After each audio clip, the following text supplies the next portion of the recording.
Nō reira, tēnā kōrua. He tino hākari tērā ma te hunga whakarongo I tēnei pō, ka nui te mihi kia kōrua. Hoi anō, ka timata ki a koe Paraone, ko tētahi o ngā kōrero o te pōneina I pai ai kia hau. Ko te inoi ki te tangata kia kaua e whakatapu rawa.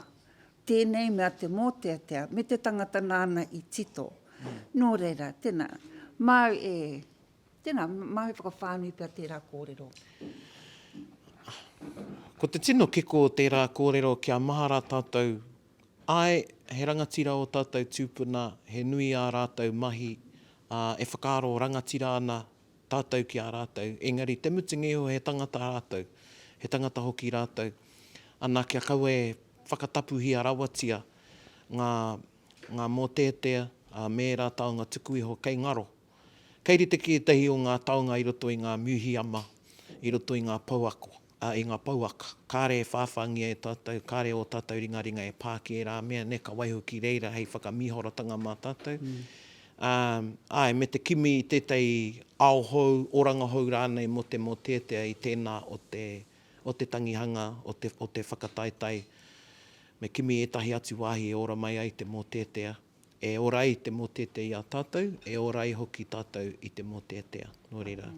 Ka pai. And just to demonstrate the flexibility of this fellow and the breadth of his skills, so I'm going to ask him the same question now for the benefit of people who haven't understood the answer. Oh goodness, my English might escape me. The eloquence of English might escape me. So the question was that, the comment really was that I noticed that he urged us not to beatify, if you like, people, our ancestors who have composed all their works. And so I asked him to expand on that. To it's demystifying Mōteatea and bringing them down to a roots level, and remembering that at the end of the day, our tūpuna, while we revere them and respect them, along with their compositions, they were people just like us.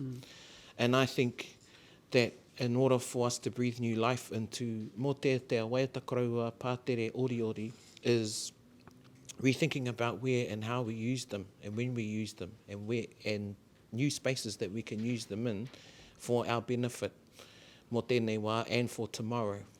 Yeah, not just for whakataitai and not just for tangihanga. I think that's the challenge to us now.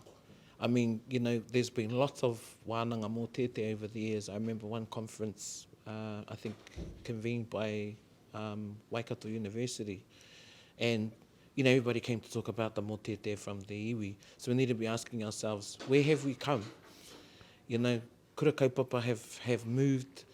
We've broke new ground in lots of other areas. I think we need to do the same with our Mōteatea. So, koina ku whakaaro. Yeah. Ai te whakaai koe ki tērā te āhua nei tenga.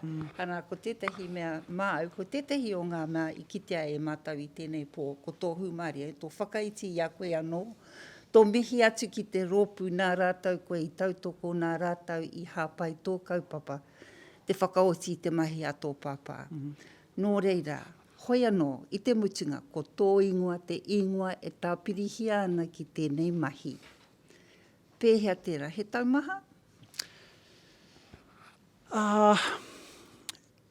Kia nei, harai te mea kua rangi whāwha te mōhio o Aotearoa o Ngai Māori, kua hau te tangata I whakaoti, whakamutu I te pukapuka nei. Kia ku whakaaro, kei te mārama rātou ko te whānau kē o Dad, o tira ko ngā hāpai o hoki, e tētaia e tētahi whānau e nei waiata whātekau te ātarangahau, me te wete kia kitea ona kurahuna, tētaia. Nā ngā pukenga pēnei a Ben Manley mō ngā whakapapa.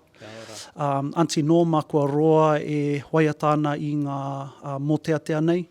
Ana taino atu ki te toro atu, I toro atu mātou ki a Ngai Te Rangi, e waiata tonu ana I ngā waiata haere hukana reira, ko tēnei pukapuka he mea, he toa taki tini. he whakaputanga, he whakarewanga takitini, harai te whakaputanga takitahi, and kaua rawa e whakaaro ko hau te ingoa, te kanohi rānei o te pukapuka nei. Ko hau noiho te mea i whakai kia kōrero i tēnei pō. Engari, ko hau hei māngai mō te whānau me te tini makiu i āwhina mai.